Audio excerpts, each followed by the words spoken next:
redox reaction as the basis for titration. See, in acid-base system, we come across with a titration method for finding out the strength of one solution against the other using a pH sensitive indicator. Similarly, in redox system, the titration method can be adopted to determine the strength of a reductant and oxidant. Reductant or oxidant.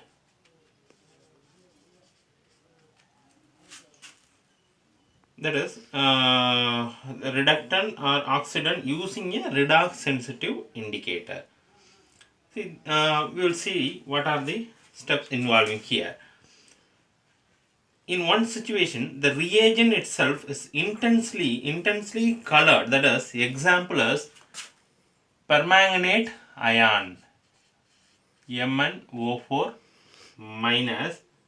That is, the permanganate ion here. The permanganate ion act as a self indicator. The visible endpoint in the case is achieved after the last of the reductant, that is Fe2 plus or oxalate C2O4 2 minus oxalate ion, whatever it is. So it is oxidized, and the first lasting lastinage of pink color, that is appears at the manganese, that is MnO4 minus ion. When the concentration is low, that is the 10 power minus 6 mole per liter. So this ensures a minimal overshoot in color beyond the equivalence point. The point where the reductant and the oxidant are equal in terms of their mole stoichiometry. Then second is, if there is no dramatic auto color change, there are indicators which are oxidized immediately after the last bit of the reactant is consumed. The producing a dramatic color change, that is the best example, dichromate ion, that is Cr2O7 2 minus. This is dichromate ion, which is not a self indicator but oxidizes the indicator substance diphenylamine just after the equivalence point to produce an intense blue color. So thus signaling the end point.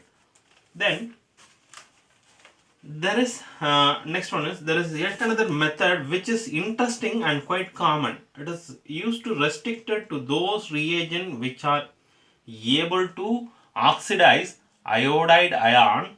For example, copper, 2 moles of Cu2 plus aqueous plus 4 moles of iodide ion aqueous, then it gives copper 1 iodide. Copper 1 iodide and iodine water. So this method relies on the fact that iodine itself gives an intense blue color with starch and has a very specific reaction with the thiosulfate, like I2 aqueous react with thiosulfate ion. This is the thiosulfate ion aqueous to gives iodide ion, 2 moles of iodide ion aqueous, then dimerase form of the sulfate, thiosulfate ion. Okay, that is 2 minus aqueous. So here the iodine is insoluble in water, remains the solution containing potassium iodide as potassium Ki as Ki3. An addition of starch after the liberation of iodine from the reaction of copper 2 plus ion and iodide ion, an intense blue color appears. So this color disappears as soon as the iodine is consumed by the thiosulfate ion. So thus the endpoint can easily be tracked, and the rest is the stoichiometric calculation only. Okay. Next is the limitation of concept of oxidation number. As you observed that already we discussed this. This concept of the redox process has been evolving with time. This process of evaluation is continuing. In fact, in reactant the oxidation process is visualized as a decrease in electron density, and reduction process is the increase in electron density around the atoms involved in the reaction. Redox reaction and the electrode process. Look at the reaction. Zinc reacted with Cu2 plus ion to produce zinc 2 plus and copper. Already we seen that there is the here. You can also observe if zinc rod is dipped in a copper sulphate solution, the redox reaction, that is the redox reaction takes place, and during the reaction zinc is oxidizes. Here zinc to zinc 2 plus. So zinc is oxidized to zinc ion and copper is reduced to copper metallic form. That is during this reaction heat also evolved. Now we modify the experiment in such a manner that for same redox reaction transfer of electron takes place indirectly. So this necessitates the separation of zinc metal from the copper sulphate solution. We take copper sulphate solution in a beaker and put a copper strip or rod. So copper sulphate solution, we have to take a copper sulphate solution CuSO4. So dip copper rod. Okay, this is also copper rod. And in another beaker, take zinc sulphate solution. Dip in a zinc rod or zinc granules. Okay. Now the reaction takes place in either the beaker, either of the beaker and the at the interface of the metal and the salt solution. Each beaker, both the reduced and oxidized form of the same species are present. Okay. Here copper sulphate, copper, zinc sulphate, zinc. So same species are present. So these represent the species in which reduction and oxidation half reaction. Okay. So a redox couple is usually defined having together to oxidize and reduced form of a substance taking part in oxidation or reduction half reaction. Okay. Suppose this is represented by separating the oxidized form from the reduced form by a vertical line or slash representing on the interface. Example, solid solution. Okay.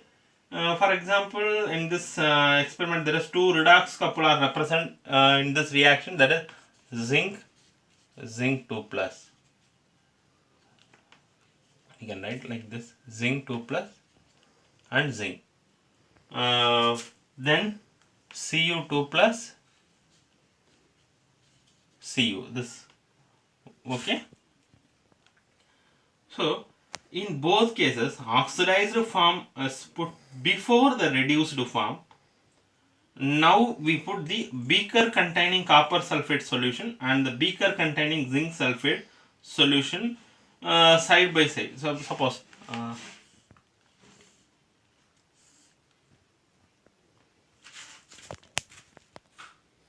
see, this is the setup, that is for a Daniell cell. The electron produced at the anode and due to the oxidation of zinc. Okay, oxidation of zinc travel through the external circuit copper ion, that is to the cathode, whereas the reduction, this is the reduce the copper ion. So the circuit is completed inside the cell by the migration of ion through the salt bridge. So it may be noted that the direction of current, see, look at the direction of current and electron flow. The electron flow is the opposite direction. So electron flow is this direction, means the current flow is the opposite direction, and this is a switch. Now here we connect in the two beakers, that is this beaker containing zinc sulphate solution and this beaker containing copper sulphate solution. So what happens means we connect the solution to two beakers by a salt bridge. This provides an electric contact between the two solutions without allowing them to mix with each other. Okay, so this zinc and copper rods are connected by a metallic wire with a provision for ammeter.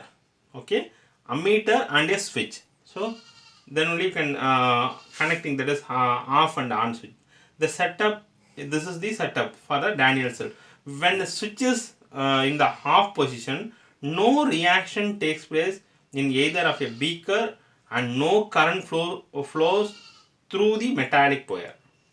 So as soon as the switch is in the on position, we can see the transfer of electrons now does not take place directly from zinc to copper 2 plus, but through the metallic wire connecting the two rods as apparent from the arrow, which is the flow of the current. See, flow of the current this direction and electron flow is opposite direction. Then the electricity from the solution in one beaker to solution in the other beaker flows by the migration of ion through the salt bridge. Okay, we know that the flow of current is possible only if there is a potential difference between the copper and zinc rods known as electrodes here. So here the potential associated with electrode is known electrode potential. If the concentration of each species taking part in the electrode reaction is unity, okay, and further reaction is carried out 298 Kelvin. Then the potential of each electrode is said to be standard electrode potential. This standard electrode potential.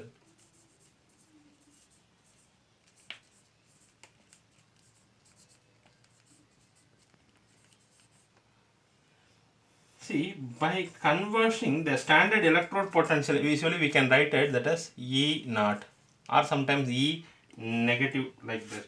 So the hydrogen of electrode is what? 0.00 volt. The electrode potential value for each electrode process is measure of the relative tendency of the active species in the process to remain in the oxidized or reduced form. So a negative E naught means that the redox couple is a stronger reducing agent than the hydrogen H plus to H2. Okay, that is the H plus to H2 couple. A positive E naught value means that the redox couple is a weaker reducing agent, that is H plus to H2 couple. That is, the standard electrode potential are very important and we can get the lot of other useful information from them. Okay, so we will see where some values are given in your table number 8.1 in your textbook. So this is the standard electrode potential at 298 Kelvin. Reactions of oxidized form and the reduced form. Okay, this is the increasing strength of the oxidizing agent and this is the increasing strength of the reducing agent. So here fluorine is the strongest oxidizing agent, whereas the lithium is the strongest reducing agent.